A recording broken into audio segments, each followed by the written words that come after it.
ও সসা কোনে যাচ্ছ? এইদিকে এসো।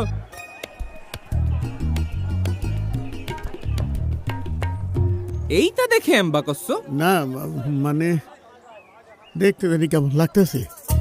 আরে এটা তো বডিওল ক্যামেরা, তাই না কোন ভাই? বডিওল না, বডি ওর্ন ক্যামেরা। ওই একই কথা। তা এটা দিয়ে কি করে? আমি তোমারে বুঝাই, দাঁড়াও। এইটা দিয়ে ভোট কেন্দ্রে কিডা আসতেছে কিডা যাচ্ছে সব রেকর্ডিং হতে থাকবে। আবার ধরো ইলেকশনের দিন কেউ ঝামেলা করতে চাইলো, সাথে সাথে বডি অন ক্যামেরার এসওএস বাটনটা সব দিলি, তখনই কন্ট্রোল রুমের যে মনিটর আছে সেখানে এই ক্যামেরার ছবি সবার সামনে ভাইসে উঠবি।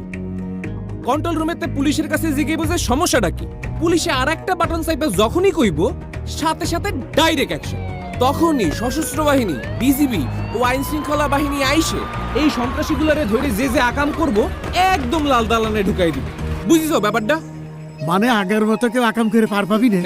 চাচা, আগের দিন কি আর আছে? আমি ডামিয়ার লাইলাতুল ইলেকশনের দিন শেষ। চলো ভোটটা দিয়ে আসি। চলো চলো। আপনার নিরাপদ ভোট প্রদানে আপনার পাশে সার্বক্ষণিক নিরাপত্তায় আছে সশস্ত্র বাহিনী, বিজিবি ও আইন শৃঙ্খলা বাহিনী। শান্তিপূর্ণ ও সুষ্ঠু ভোট প্রদানে পুলিশ বাহিনীর বডি ওর্ন ক্যামেরা ও ভোট কেন্দ্রের সিসিটিভি ক্যামেরায় সার্বক্ষণিক নজরদারিতে এবং নিরাপত্তার চাদরে বেষ্টিত থাকবে প্রত্যেকটি ভোট কেন্দ্র।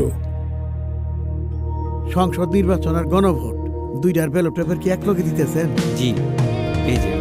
তাই আপনার সাংবিধানিক অধিকার প্রয়োগ করে দেশ পুনর্গঠনে অংশীদার হয়ে দেশের মালিকানা বেছে নিন।